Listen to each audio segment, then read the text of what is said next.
Assalamualaikum semua, nama aku Shadows dan selamat datang ke satu lagi kisah sihir di mana aku akan berkongsi dengan korang kisah-kisah sihir yang pernah terjadi pada individu ataupun jenis-jenis sihir yang dilakukan oleh orang untuk kepentingan diri sendiri. So hari ni aku ada satu topik yang aku nak berkongsikan dengan korang. Okey, aku rasa jenis sihir ni boleh dikatakan banyak digunakan.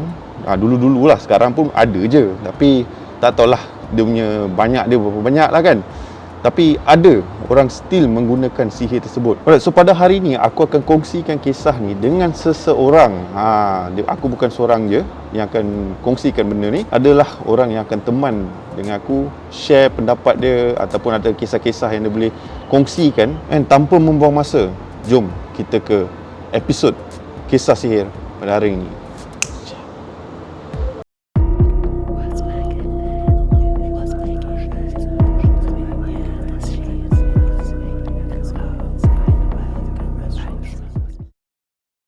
Alright, so welcome back guys. Okay, so macam aku cakap tadi, aku ada satu tetamu istimewa yang akan ada dengan aku berkongsikan kisah sihir pada hari ini.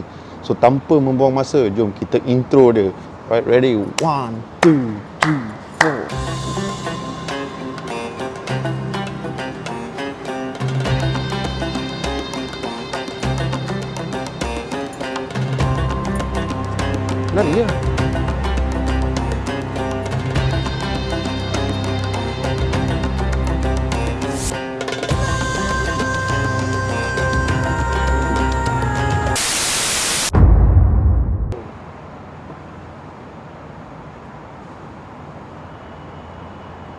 Alright guys, so macam aku cakap tadi, inilah tetamu yang aku bawakan ke channel aku untuk berkolaborasi. Last time aku berada dalam channel dia, hari ni aku jemput dia ke channel aku pula untuk berkongsikan dengan korang satu jenis sihir yang digunakan. So dengan ini aku memperkenalkan Zaf daripada Zaf Channel. Welcome bro, welcome to my channel bro. Welcome. Alhamdulillah. Terima kasih banyak. Salah, terpotong. Bagi aku ambil. Cakap. Kita start.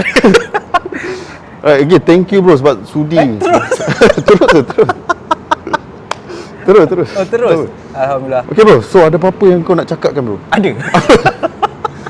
Daripada tadi tunggu. Alhamdulillah. Pertama sekali aku ucapkan terima kasih kepada Hey Shadows Channel kerana sudi menjemput aku untuk pertama kali masuk ke dalam Hey Shadows Channel berkenaan konten sihir. Yes. So malam ni kita nak berbincang bersama-sama konten pasal sihir lah. Yes, correct. And sihir ni digunakan untuk mencantikkan diri ataupun menggoda orang dan bermacam-macam lagi lah dia punya teknik-teknik dia.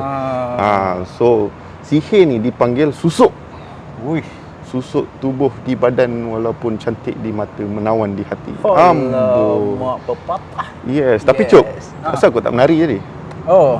Tadi sebenarnya aku baru je pergi beli air. Lepas tu daripada jauh aku nampak ada seorang ni, apa hal yang dia menari kan. So dia something yang triggered aku. So apa aku nak buat konten seram. So macam agak seram mamat ni menari kan. Aku pun masuk tengok dekat Shadows Channel rupanya. Tu patah balik tu. Tak berani lah nak tegur pelik-pelik malam-malam. Betul. Yes. Tapi tak apa, patut join tadi ya menari. Bagi rancak sikit channel kisah sihir ni. Goyang sikit je. Okey Zaf, so macam hari ni aku cakap yang kita akan berkongsikan tentang susuk ni. So apa yang kau tahu pasal susuk? Sebenarnya tak tahu apa. Bagus. Sebab ramai antara kita mungkin tak tahu apa benda susuk ni. So aku just nak bagi intro sikit lah pasal susuk ni. So susuk ni kebanyakannya orang pakai untuk mencantikkan diri, cantikkan muka. Contoh orang tu tak laku kan, market tak laku kat luar sana kan. So diorang pakailah susuk. Bila pakai susuk, boom, cantik. Itu susuk. Yes. Susuk tu. Yes. Susuk apa mu dipikir? Aku banyak susuk tubuh manusia ke apa. Tak. Susuk tu banyak bro yang aku tahu. Yang aku boleh berkongsi juga dengan para penonton ataupun yang tengah tengok sekarang ni. Apa kisah misteri ataupun sedikit latar belakang berkenaan susuk ni. Betul. Okay, so sekarang kita masuk bab serius lah. Okay, bila bercakap pasal kisah sihir ni kan, sihir macam kita tahu bukan satu benda yang elok lah. Untuk kita buat kan. Macam-macam benda sihir yang kat luar sana. And then especially macam spesifik topik yang aku pilih hari ni pasal susuk. So susuk ni boleh dikatakan ramai yang dulu orang guna untuk, macam aku cakap tadi lah, mencantikkan diri. And then sama ada diorang akan guna untuk menggoda orang. Yang tu aku tak sure, mungkin kalau korang rasa tu salah, korang boleh perbetulkan dekat komen. Sebab ada yang mengatakan boleh menggoda orang dengan guna susuk ni. So sampai tahap yang jenis level dia tak tahu berapa betul benda tu boleh jadi, tapi ramai yang cerita dekat luar sana yang kata kalau pakai susuk ni memang boleh jadi. Okay, tapi dia datang dengan bayaran yang agak mahal kan. Betul. And then susuk ni dia ada jenis-jenis, ada susuk emas, susuk perak, tembaga pun ada. So dia ada macam-macam jenis. And then lepas tu pantang larang dia tak payah cerita lah, pantang larang dia semua benda macam-macam. Kena follow. And kalau tak follow, dia jadi macam satu insiden yang pernah berlaku pada tahun 90-an. Ya? Yes. Ada? Yang benda tu, kes tu, dia macam viral sekejap, lepas tu tiba habis macam tu. Dia kira benda ni viral pada tahun aku boleh cakap last dah nak penghujung tahun 90-an lah. Yes. Oh, pernah viral. And bayangkan time tu viral tak ada social media semua benda semua tak ada. Dia viral entah macam mana, melalui kata mulut lah, surat khabar lah, macam-macam berkenaan dengan susuk ni. Okey. So macam pantang larang. Zaf tahu ada apa pantang larang dia pasal susuk? Okey, kalau pantang larang susuk, kalau kita bercakap pasal susuk lah, pertama sekali aku nak ambil kesempatan bahawa disclaimer, benda-benda ataupun amalan-amalan yang dikatakan susuk, tak kisahlah. Susuk ni aku boleh cakap sebenarnya berkait rapat dengan sihir. Dia memang sihir pun. Betul. Dia memang salah satu sihir, walaupun sihir ni bukanlah seperti sihir-sihir pengasih, sihir santau. Betul. Yang terang-terang. Tetapi ada orang menganggap susuk ni salah satu rawatan kecantikan. Macam botox lah. Macam botox. Jadi orang ingat hanya haram dia tu tak sampai kepada sihir, padahal syirik. Susuk ni dah jatuh hukum syirik sebab dia bukan kecantikan yang macam botox. Jauh sekali. Jadi kalau nak cakap pasal pantang larang, aku boleh cakap kalau korang nak tahu sama ada benda tu sihir ke tak, selalunya apa yang berkait rapat dengan sihir akan ada pantang larang. Betul. Walaupun botok pun ada pantang larang, tetapi ini pantang larang yang korang fikir pun tak logik. Salah satu yang aku tahu, pemakai susuk ni kebiasaannya dia tak boleh makan, contohnya kita ambil contoh sate lah. Apa-apa yang berbatang. Apa-apa yang berbatang, tak kisahlah sate contohnya. Selalunya kalau kita nak tahu pemakai susuk ni dia pakai susuk atau tak, bila kita offer dia sate, contohlah ambil sebatang sate, bro, nak sate. Kan? Dia macam nak. Tetapi selalunya sate kalau makan standard lah, kita akan gigit terus, betul tak? Tetapi siapa yang pakai susuk, dia akan cabut daging tu, dia akan tarik daging tu dan dia makan macam nasi. So lepas ni boleh lah kita usah-usah tengok siapa yang makan sate pelik-pelik ke. Yes. Cumanya janganlah member korang yang memang, sebab ada setengah tu perangai dia memang pelik. Tapi tak sendiri pakai susuk. Cumanya salah satu pantang larang dia adalah tu. Lepas tu lagi satu, apa yang aku tahulah, maaf kalau ada yang salah, minta maaf kepada Tok Bomo. Ada yang Tok Bomo tengok YouTube kan. Zaman sekarang moden kan, tengok YouTube, salah tu kan. Salah satunya adalah pantang larang dia, siapa yang pakai susuk tak boleh tengok wajah sendiri. Dia ada tempoh lah, maybe 40 hari ke 44 hari ke, dia tak kisahlah, depend on kepada susuk apa yang kau pakai lah. Itu salah satunya lah. Tapi kau bayangkan pantang tapi tak boleh tengok wajah sendiri. Macam mana kau nak pakai makeup lah, apa benda semua, leceh bhai. Tapi bagi aku, pemakai susuk ni, kita tahu yang dah cantik jarang nak pakai susuk. Betul lah. So dia bukanlah cabaran besar, sebab kalau dia tak pakai susuk pun dia susah untuk muka. Dia tak boleh terima kata buruk pun. Betul. So kalau dia pakai susuk pun tak boleh tengok wajah sendiri, tu bagi aku macam kau cakap agak mencabar agak lah sebenarnya. Tetapi kemungkinan besar itulah yang diorang kena ikut kalau nak cantik, orang cakap kan. Lepas tu pemakanan macam aku cakap, kalau jenis yang suka makan sate ke apa kan, makanan yang berbatang kan. Betul. Dia sensitif lah. Sensitif. Betul. Dan dia bukan sate je. Dia ada benda lain. Aiskrim. Contoh sotong bakar berbatang, tak kisah apa-apa yang dicocok batang. Apa-apa yang dah telah dicocok terus susuk. Depend lah. Macam tu lah. Tapi dia pantang larang ada juga yang aku dengar yang jenis hardcore yang tahap yang makan daging mentah. Ada. Semua benda tu. Lepas tu yang aku bila bab kata makan macam daging mentah. Tu satu hal. Aku lebih fikir kau dapat sakit perut ke apa, macam mana. Sebab tu aku cakap, bila pemakai susuk ni dia dah ada pendamping. Ayat kasar dia pendamping lah. Pendamping tu maksud dia ada satu makhluk yang dah dekat dengan dia ataupun yang dah aku boleh cakap yang menjaga dia lah. Lagi pula amalan sihir semua kan. So apabila kita tahu seseorang tu ambil susuk, kebiasaannya amalan-amalan ni walaupun diorang makan daging mentah semua, secara teorinya bukan diorang yang makan. Tu yang seram dia. Dah masuk apa seram ni. Selalunya apabila dia makan adalah untuk kenyangkan benda ataupun jin lah, kita cakap jin, senang lah, jin yang ada dalam tubuh badan dia. Lebih kurang macam tu. Seram kan. So Zaf ada cerita yang pengalaman yang pernah orang bercerita dalam YouTube Zaf yang pasal susuk ni ke, ataupun ada macam pengalaman mereka berdepan dengan orang-orang yang pakai susuk ni, ada tak? Ada. Ada beberapa pengirim yang pernah mengirimkan kisah berkenaan susuk ni. Okey. So salah satunya yang aku nak berkongsi pada malam ni adalah seorang pengirim ni, kita ambil nama dia contoh Puan Rashidah. Puan Rashidah bukan nama sebenar So kalau ada kena-mengena, bukanlah, anggap bukan je.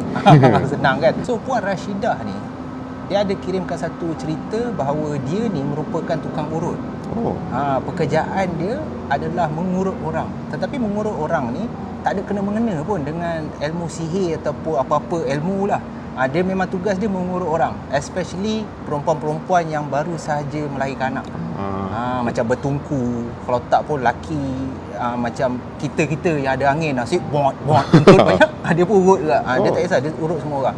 So sampailah satu masa ni dia cakap, dia terimalah satu customer ni. Customer yang datang ni datang untuk mengurut. Okey. Jadi apabila customer ni datang mengurut, pada asalnya tak ada apa-apa yang pelik. Yang Puan Rashidah ni nampak kepada ni, dia hanyalah perempuan normal yang datang nak mengurut macam biasa. So apabila dia urut tu, dia urut sekali-sekala apabila dia tengah urut, tiba-tiba perempuan ni macam mengerang. Tetapi suara yang keluar tu, Puan Rashidah tergamam sebab suara tu dia agak garau. Macam dia yang macam tu. So Puan Rashidah urut lagi, bunyi yang sama lagi.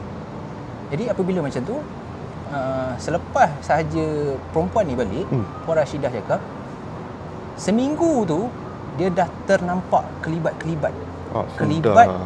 Yang digambarkan adalah satu makhluk yang sering kali akan tengok Puan Rashidah ni tidur.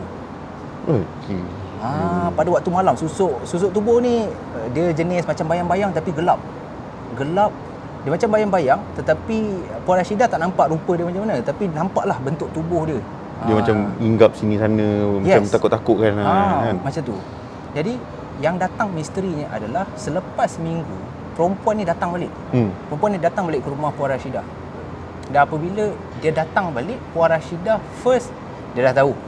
Sebab perempuan ni tiba-tiba dia cakap kat Puan Rashidah, Puan, maaf saya sebenarnya datang ni ada sebab. Puan Rashidah pun ajak dia minum teh dulu. Dia kata, masuklah, minumlah dulu kan. Teh O ke teh Ais Limau? Milo ais. Perempuan ni suka Milo ais. Dia kata. Jadi Puan Rashidah pun buat kopi. Hati beka kan. Kau nak Milo ais macam dan buat kopi, serve kopi. Perempuan ni tak minum, dah pisyang kan. Lepas tu topik dia bukan tu. Topik dia bukan tu. So perempuan ni pun jam. Kan? Saya minta Milo ais. Apa dia kata? Kopi je ada. Tapi awalnya teh. Awalnya teh. Jauh. Misteri kat situ. Ada misteri dah kan. Lepas tu perempuan ni cakap, sebenarnya saya sebelum perempuan ni cakap, Puan Rashidah tanya dia dulu. Awak, sebab Puan Rashidah dia dah insting, dia dah tahu dah. So dia cakap, awak datang sini nak ambil barang ke? Perempuan ni tersentak tau. Tersentak. Aku pun terkejut. So perempuan ni macam bersalah. Lepas tu Puan Rashidah ulang lagi. Ni saya tanya, awak ada nak ambil barang ke? Perempuan ni hanya menganggukkan kepala, angguk. Lepas tu perempuan ni menangis. Puan Rashidah cakap, kenapa menangis? Pahit sangat ke? Pahit sangat kopi kan? Dia kata, tak buat. Baru dia mengaku, dia tertinggal kadam. Ini yang dipanggil kadam susuk. Rupanya dia tertinggal kadam susuk ataupun jin ni tadi dekat rumah Rashidah ni, Puan Rashidah. Boleh tertinggal lah. So kadam ni, apa yang Puan Rashidah nampak ataupun gangguan yang terkena tu adalah disebabkan kadam susuk ni tadi, yang rasa marah sebab ditinggalkan oleh perempuan ni tadi. Dan Puan Rashidah ada tanya dia, kenapa awak pakai susuk? Okey, ceritanya nak dipendekkan cerita lah.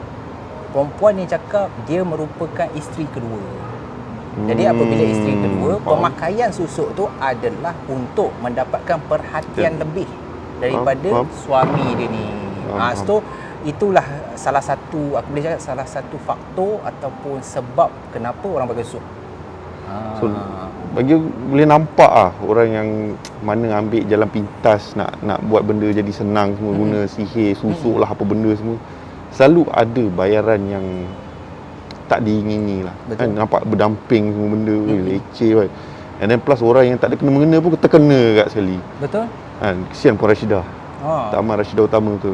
Dan Alhamdulillah lah Puan Rashidah Kak, selepas je kejadian tu dia berjaga-jaga untuk sebelum dia mengurut tu dia akan lebih memilih lah. Dia dah betul. Takkan simply ambil lah sebab kan takut kan efek. Betul. Dan kebanyakan kalau katakan orang tu tak buka ataupun tak keluarkan susuk kan, time kalau kata meninggal ke apa kan, tu pun satu hal juga kalau seksa kan. Sebab nak meninggal, seksa dia tu aku boleh cakap seakan-akan macam siapa-siapa yang ada saka lah.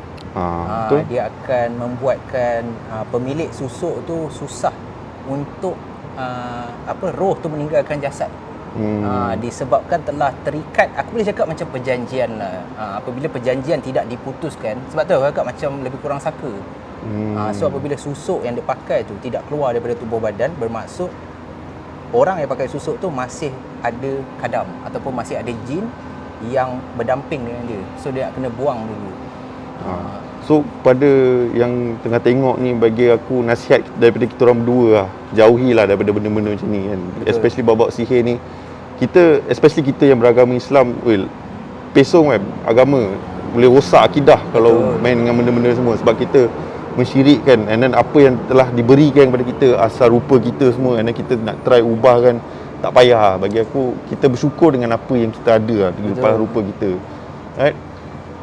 Sebab itulah orang cakap beauty is pain. Betul. Beauty is pain. Walaupun ada sesetengah channel tu dia nak habis, aku sambung Mat. Apa guna dia jemput? So ada sesetengah susuk tu. Tak adalah. Okay. Bukan habis, aku nak share satu benda. Share satu benda. Share satu benda. Okay. So macam aku cakap awal tadi tu, ada satu insiden viral yang berlaku tahun hujung 90-an. Yang pasal tadi. Yang tadi tu berkenaan dengan susuk. Baru nak tanya, apa tu? So benda viral ni berkenaan dengan, konon dia orang panggil time tu hantu komkom. Hantu kerongkong? Bukan kerongkong, komkom. Kongkong. Kumkum. Kumkum. Sebab apa kumkum? Sebab apa tu? Sebab macam kita selalu kalau kita pergi rumah orang ke apa, kita bagi salam, Assalamualaikum. Waalaikumsalam. Okay? Betul. Kena jawab. So macam dia ni, disebabkan dia main susuk ni, dia ada problem untuk sebut perkataan penuh Assalamualaikum. So tiap kali dia, betul. So tiap kali dia pergi rumah ke rumah, dia akan cakap Kum. Oh, dia ambil ujung je. Dia ambil ujung je. Nama dia tak ambil as? Tak sedap lah nama. Maybe hantu as-as. Tak pun dia tak pakai yang macam kita guna kat WhatsApp sekarang. Salam. Akum. Itu pun sebenarnya ni bagus kau ketarakan isu ni. Kadang-kadang bila kita tak salah, aku tak nak cakap apalah, aku tak nak menuding jari ataupun nanti orang cakap tak tu, tapi kalau orang memberi salam contohnya, kalau salam tak jadi isu. Bagi aku tak jadi isu. Contoh dia tulis salam. Tapi kalau boleh janganlah tulis kum. Betul? Kalau tak pun askum. Macam tu je kan. Kalau boleh bagi full lah. Maybe tak salah tetapi lebih manis lah orang cakap. Bagi aku apa problem nak tulis full? Benda simple pun dapat pahala. Kita bukan budak WeChat. Betul. Okay, so berbalik kita pada kisah yang pasal Kumkum ni. Okay. So dikatakan dia ni, ramai kata dia ni hantu Kumkum. Padahal dia bukan hantu pun. Dia bukan hantu. Okay. Dia manusia biasa. Okay. Dia manusia biasa tapi dia mengamalkan ilmu susuk ni lah. Okay. Tapi apa yang terjadi is that dia ni langgar pantang.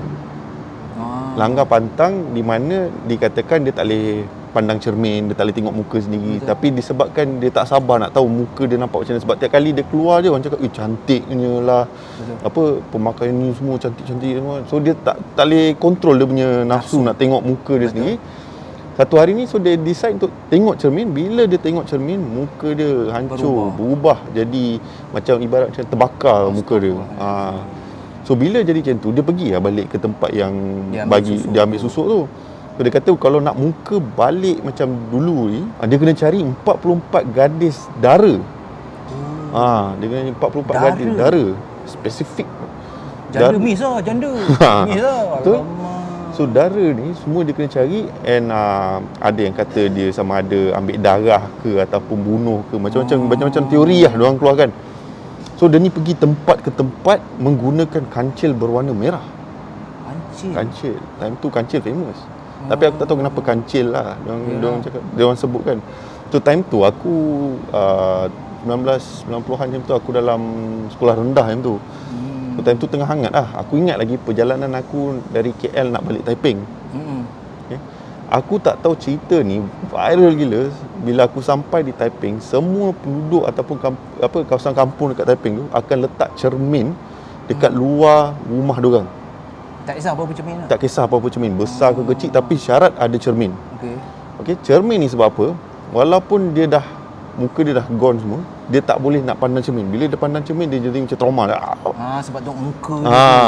So tu salah satu langkah yang untuk menyelamatkan penduduk daripada diambil ke apa? Macam tu lah kan? Kira mana rumah yang ada anak dara ni, diorang letak cermin. Yang rumah tak ada anak dara, tak ada lah, tak ada apa-apa lah. Dia tak boleh alih cermin tu? Tak boleh. Tu yang bagi aku pelik dari segi apa. Contoh kau letak, macam aku cakap, kau gantung cermin, boleh je alih kan. Tapi disebabkan dia akan nampak wajah dia sendiri, dia akan trauma, dia akan lari lah daripada kawasan tersebut. Faham. So time tu aku ingat lagi kat Taiping, penduduk semua macam apa kata, takut seram lah dengan insiden ni. And time tu aku mati-mati ingat hantu. Padahal bukan hantu pun, memang manusia biasa yang mencari mangsa untuk pulihkan balik muka dia. Tapi sampai hari ni dikatakan tak tahu apa yang dah terjadi pada dia. Sama ada polis tangkap ke apa ke, tiba-tiba senyap macam tu. So bahaya susu sampai tahap macam tu lah, viral dia kat Malaysia. Tapi nasib baiklah, orang cakap nasib baiklah perempuan ni yang dipanggil kumkum ni kan, nasib baik zaman dulu. Betul? Kau bayang sekarang. Dia pergi rumah orang, masuk TikTok tiba-tiba. Betul. Kan? Orang rekod video, tak pasal. Tak payah letak cermin. Kalau dia masuk rumah apa, ambil handphone, buka kamera, nak ambil kau. Takut dia. Kan, lari keluar. And ada yang kata, kalau kata yang tak pakai cermin ke apa, yang dia nak masuk rumah, dia akan selalu bagi ketukan dekat pintu rumah ke apa. And time tu dia akan cakap kum. Seram. Time tu And then ada orang jenis yang sahut, ada orang yang tak, yang mana yang tahu tak sahut lah. And then dia orang adalah cara-cara dia nak mengelakkan, sebab dia ni pun, sebab dia pakai susuk, somehow ada yang kata, aku tak tahu betul tak, ada yang kata dia boleh nak masuk pelan-pelan, tak tahu dia ada kat dalam rumah macam tikui. Betul, Selit siki orang kembang tu. Alamak, takut. So bahayanya dia guna susuk ni. Alright, so macam tadi kisah yang dikongsikan oleh Zaf, and then kisah yang aku kongsikan tadi pasal insiden yang pernah viral dekat luar tu dulu kan, satu ketika dahulu lah di Malaysia ni. So bagi aku lah kan, yang mana yang kat luar sana yang rasa macam tak puas hati dengan cara diorang, rupa paras diorang ataupun apa-apa sekalipun lah, jangan kita ambil sihir sebagai jalan mudah untuk, Betul. untuk kepentingan diri sendiri lah. Sebab tengok cerita macam Zaf cerita tadi, berdamping, and then kes viral ni pergi rumah ke rumah cari anak dara lah untuk bunuh ke apa benda, kita tak tahu. And macam-macam lagi lah, bukan hanya susuk tapi macam-macam lagi sihir yang ada dekat luar sana. And macam aku cakap tadi, kita yang beragama Islam minta jauh lah daripada benda-benda ni. Jangan terfikir pun lah sekali pun untuk sentuh ataupun berdekatan dengan sihir ni. Betul. Apa yang aku nak cakap adalah macam Shadow cakap lah, lebih kurang senang cerita, apa yang aku nak cakap dia dah cakap. Tetapi apa yang aku boleh pesan kepada korang semua adalah, kita tak dapat nak nafikan bahawa walaupun di zaman era moden ni, Betul. penggunaan sihir dia akan, aku boleh cakap penggunaan sihir ni selagi belum kiamat, sihir ni still akan berlaku. Betul. Jadi cara untuk kita mengelak adalah kita kena, yalah, selain daripada menjauhkan diri, cara-cara untuk menjauhkan diri tu kita sendiri kena lindung diri kita. Betul. Dengan amalan-amalan yang kita, aku rasa kita sendiri sedia maklum lah. Solat, baca Betul. Quran. Orang cakap biar rumah tu sejuk. Betul. Jangan sesekali anggap yang macam, oh, aku tak nak lindung diri aku, alah aku takkanlah ambil benda ni. Sebab apabila kita fikir macam tu, kita berada dalam keadaan lemah, dan time itulah setan, iblis, jin, alam jadah ni semua akan menghasut, menarik kita, dan akhirnya na'udzubillah melakukan syirik, yang syirik kita tahu salah satu dosa yang memang takkan diampunkan lah. So aku harap kepada semua yang tengok kisah sihir ni, selain daripada kisah seram tu tolak ke tepi, tetapi pengajaran dia yang orang kena ambil. Betul. And also bagi aku, untuk kesimpulan semua benda ni, bersyukurlah dengan apa yang kita ada. Tak payahlah ada perasaan hasad dengki dan semua benda tu. Alright? Okay Zaf, so terima kasih banyak-banyak kerana sudi datang ke channel aku. Asal? Apa je? Okay Zaf, thank you so much brother untuk sudi datang collab dengan aku. Walaupun channel aku tak besar lagi. Tak apa. Dan banding channel kau dahsyat. Dan aku nak ucapkan terima kasih juga kerana menjemput Thank you, bro. aku pada Thank malam you. ni bersama-sama dalam segmen sihir ni. Yes. Alright, so kat bawah, komen kat bawah ni, aku akan letakkan link kepada Zaf channel. Kepada mereka yang belum subscribe ke channel Zaf, boleh masuk ke link ke bawah and subscribe ke channel dia. Banyak konten-konten dia yang berunsur seram, and yang paling penting ada nasihat-nasihat dalam cerita dia. Alright, and memang cerita dia memang best lah. Okay, korang kena pergi tengok and subscribe ke channel dia. And kepada semua viewers aku and subscribers aku ingin mengucapkan terima kasih kerana sudi menonton channel aku. And also jangan lupa tekan button subscribe. Support Hey Shadows channel sehingga mencapai, insya-Allah dimurahkan rezeki, mencapailah target yang diidamkan. Yes. Thank you bro. Thank you. Tak ada hal. Alright, so sehingga konten yang akan datang, episod kisah sihir yang akan datang, kita jumpa lagi by the orders of the shadows. Stay safe, stay healthy. Assalamualaikum. Satu jenis sihir yang digunakan, boleh dikatakan dulu ramai orang, tapi sekarang macam aku cakap tadi, tak tahu sama ada ramai lagi masih menggunakannya ataupun tidak. Tak perlu tak mesti menggunakan. Mampus lah kau. Aku ingat kau ingat power macam tu. Masih menggunakannya. Imam lah sial. Kecoh lah.